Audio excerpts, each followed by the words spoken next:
How's it going, everybody? This is the Stimulus Check Hub here to give you your daily stimulus check and unemployment benefits updates and the latest information. If you are new to the channel, make sure to hit that subscribe button down below. A like and a comment are always appreciated. Also, if you wouldn't mind sharing this with your friends and family, because I'm sure they would also like the most up-to-date information on their stimulus checks and unemployment benefits available anywhere on YouTube, which is what I try to provide here on this channel. Let's quickly talk about what they're going to be doing with some of that money from the infrastructure bill that was signed into law late last year. So, as we all know, according to the supply chain issues and inflation and everything going on right now, there's about $450 million that's going to be opened up to give to the ports around the country right now to help alleviate some of the supply chain issues. So, they have up until May to apply for this money, and this $450 million will help apparently alleviate some of the supply chain issues. However, at the same time, they're also telling us, don't get too excited. It's going to take quite a while for that money to start flowing and all of these operations to be put in place. Therefore, it's probably going to take quite a while for any of the supply chain issues to be solved with this nearly $500 million. So, it's nice that something will be done, but at the same time, on the other hand, it's probably going to take quite a while for this money to start flowing and for the supply chain issues to start being fixed. At the same time, there are still multiple container ships anchored off the coast of California waiting to come in with all of that product on it that we need on our store shelves. So, very interesting, but something we've got to watch going forward right now. Also, remember how a few months ago, President Biden came out and said that he was going to be tapping into the emergency petroleum reserves here in the United States to help alleviate some of the gas prices? Well, guess what they're doing? They're talking about tapping into the reserves once again to help alleviate the gas prices. However, as we can learn from last time, it helped for what, like 2 days? And how much did it help? About 10 to 12 cents according to the reports, so it didn't help very much. Now again, I should have done a little bit more research on this before I came onto this video. Honestly, I have no clue how much oil is in the reserves, but with everything going on around the world right now, is this really the time to be tapping into the reserves? I mean, don't get me wrong, I'm not the expert here, I'm not an economist, I don't know how much is in the reserves, but I feel like we're kind of on the brink of something really big possibly going on around the world right now. I feel like maybe we should conserve that because you never know when we might be completely cut off from energy. Again, just saying, I don't really know anything, but I'm just letting you know it seems kind of weird. But anyway, they want to lower the price of gas, and as of right now, today, the national average, according to the most recent report that just came out earlier today, the national average for 1 gallon of gas around the United States is $3.54. So this is up another about 5 cents over what it was last week. So this thing continues to move up. And what the experts, the analysts, and what people are saying right now, going forward throughout this year, they're saying that we could see $140 per barrel oil. That's going to translate into between $5 and $7 per gallon gas. So, like I said in yesterday's video, I don't know about you, but I think I'm going to buy myself a bike. Seriously, you know what I mean? Actually, we already have a bike, so I don't need to buy one, but my point is, I think a lot of us are going to be riding bikes and or getting some walking shoes. So anyway, not ideal, but seriously, this is not a good situation going forward, right? All right, with the same thing, at the same time as we're talking about transportation, the Freedom Convoys here in the United States have taken off and they are making their way over to DC. So they started out today and they're making their way across the country. Some started in California, there were some started over on the East Coast, but anyway, they are all planning to converge over in DC in early March. Now again, there's a few different arrival dates in which they do want to actually arrive there. There's actually 3 different convoys here in the United States. They all have a separate name. To be honest with you, I don't remember the names right now. I did read all 3 of the names earlier, and I'm not recalling them at this moment. I apologize, but there are 3 different convoys across the country here, and they are all planning to converge on DC early next week, right around the time of the State of the Union address with the president on March 1st. Now, some are planning to be there right away, like on Tuesday of next week, and some are planning to be there right around the 5th or the 6th, again, next week sometime. So, very interesting. Once again, there's so many things going on right now. Also, one other thing that just came out today, well, there's multiple things I want to talk about in addition to this, but again, just one more thing that came out today.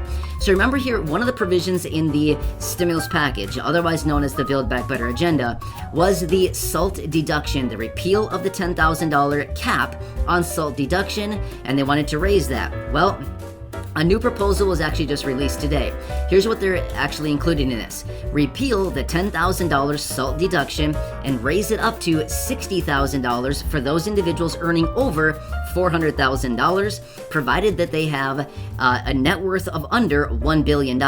However, for those individuals earning under $400,000 of annual income, there would be no cap on the SALT deductions. So, for those lower income people, anybody basically earning under $400,000 would have unlimited SALT deductions, state and local tax deductions. That would be pretty nice right there. So that would actually be pretty big for a lot of people because that would allow you to write off and deduct any state and local taxes against your federal taxes. So for the lower income people and anybody under 400 grand a year, that'd be really helpful for a lot of people. So anyway, that's the new provision that is floating out there right now. Again, will it be passed? Who knows? But this is just what they're proposing now. So we'll see if they have to do anything with that, if they sign off on it, or if they pass it through.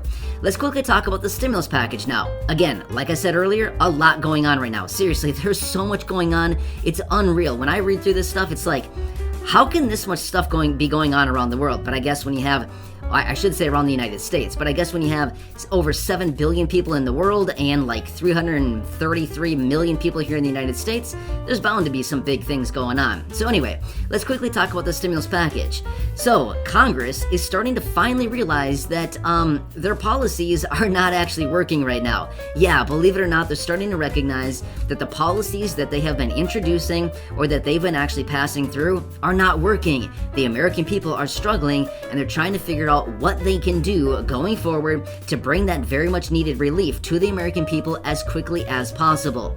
So they're actually realizing, hey, the solution that we're actually putting forth here isn't working, guys. We should figure out a better solution. Whoa, who came up with the brainiac idea? I mean, seriously, right? So I think all of us here in the community have realized this for a very long time now. We've been calling on Congress for a very long time. What you guys are doing isn't working. Maybe you should come up with a different solution. And they're finally figuring it out. They're scratching their heads and saying, hey, this isn't working. We should do something different. Really? I wonder where you guys got the ideas from. So anyway, it's nice that they're finally recognizing that the policies and or lack of policies that they've been coming up with lately are simply not the solution that the American people need right now. So now they're trying to start to scramble and figure out, okay, we've got to get something done here fast. We know the midterm elections are coming up here quickly. What can we do going forward? So very interestingly, but according to what I've been finding here, in addition to the stimulus package, the big Build Back Better agenda, the original version of it, the newly revised version, the skinny portion of the bill, yeah, there's a lot going on here. But now they're realizing that it is time, and it is time to act now to get these individual bills passed through, and it's time to get them done going forward immediately. Let's get some relief to the American people. So one other thing, and again, I know there's not a ton of you here in the community who are eligible to receive this, but I want to throw this out there once again. I've seen this over the last couple days here a lot, like a major push to reinstate those child tax credit payments. Now again, I know that a lot of you here in the community maybe not be eligible for these payments, because I do know that a lot of you here in the community do receive Social Security, SSDI, SSI, things like this, and maybe you don't have kids that are under the age, 17 and younger to be eligible for this, but it's still a very important thing that we need to pay attention to and watch going forward, because this may be what gives birth to these adult tax credit payments. Again, possibly even advanced payments going forward. Now again, just like everything else out there, no guarantees, but I'm just simply saying, as Congress continues to scramble around and realize that American people, struggling families, individuals with kids, older adults, people living on a fixed income, they're realizing that this is a kind of a dire situation right now, and they've got to get these payments reinstated. Like I said, we've got to watch this, because this may be the catalysts that may actually give birth to additional payments that we are calling adult tax credit payments. Now again, maybe it's called something different, as I've said so many times in previous videos. Who cares what the name is? Doesn't matter what the name is, just a matter of monthly checks. So again, no guarantees. I'm just letting you know this is something we've got to watch, even if it pertains to the child tax credit payments. Very important to continue watching this going forward. So anyway, a lot of stuff going on out there right now. Now also, let's quickly talk about the Russia-Ukraine thing. Again, I don't want to get into a ton of detail here. I know that a lot of you, I kind of on the fence with this whole thing. Again, I don't want to get into a ton of detail, but let's briefly talk about it. And I think I think one of my lights just made a bunch of noise, and I was like, did it just burn out or something? Sorry, that was awkward. Actually, one quick side note, super funny story. So like, maybe like a month and a half ago, I was here recording a video, and one of my lights blew, like in the middle of it as I was recording, and it scared the stuff out of me. You know what I mean? Like, I jumped, and I had like a really bad face, and I was like, ah! And it was so scared, because it popped like a really loud noise, and it just totally freaked me out. I thought somebody was like in the room, and like totally freaked me out. So anyway, I had Corey edit the video for me, and I was like, what is my face like? And she's like, we should almost leave this in. It is so funny, your facial expression, because I jumped and like I was like super scared. Anyway, I just heard a noise and I thought my light busted again, but no, it was, I don't know what was happening. But anyway, total side note, it was super funny though, and it just totally freaked me out when that happened about a month and a half ago or so. But anyway, it's total side note. I have no clue what I was even talking about. But anyway, the moral of the story is there's a lot going on right now. Oh, the Russia-Ukraine thing. So overnight, Ukraine actually implemented a state of emergency and basically told everybody, get out of the country. So, yeah, sad situation. Again, nothing has really advanced yet as of over there, but at this same time, they're also saying it's pretty much imminent. It's probably going down any day here. So, again, fingers crossed for everybody over there. Please, hope everybody is staying safe and just honestly praying for everybody, but kind of a sad, scary situation. Honestly, I don't even know what to say about it, but that's just what happened overnight last night. Now, again, remember the time difference is about 9 hours. I believe that's what it is. I looked it up just because I was kind of interested in knowing what time is it over there versus what it is here. And yeah, kind of a big time difference, something like that, 8 or 9 hours, something like that. So anyway, of course, I'll keep you posted with everything going on. There's a lot going on right here in this country. As I do get more details on anything going on, of course, I will keep you posted. But again, when it comes to energy prices, according to all the experts right now, they're saying, look out, there is likely going to be some massive surges on energy prices going forward, above and beyond what we're already paying. About maybe 2 weeks ago, I told you what my gas bill was for January versus December. It was huge. Let me just tell you really quickly in case you missed it in that last video. In December, my gas bill was $78. Now again, that's high, but for this time of year, it's not out of line. I mean, that's kind of what I expect to pay about this time of year. However, January, it was $129. Seriously, I've never paid over, I think my highest bill ever in the history of ever paying for my gas bill was $92. And that was like one really cold winter. $129. I don't even want to see what next month is going to be. Seriously, energy prices are expected to go much higher than this. Well, I hope you guys enjoyed this video. Make sure to hit that subscribe button down below. A like and a comment are always appreciated. Also, if you wouldn't mind sharing this with your friends and family, because I'm sure they would also like the most up-to-date information on their stimulus checks and unemployment benefits available anywhere on YouTube. Have a good one.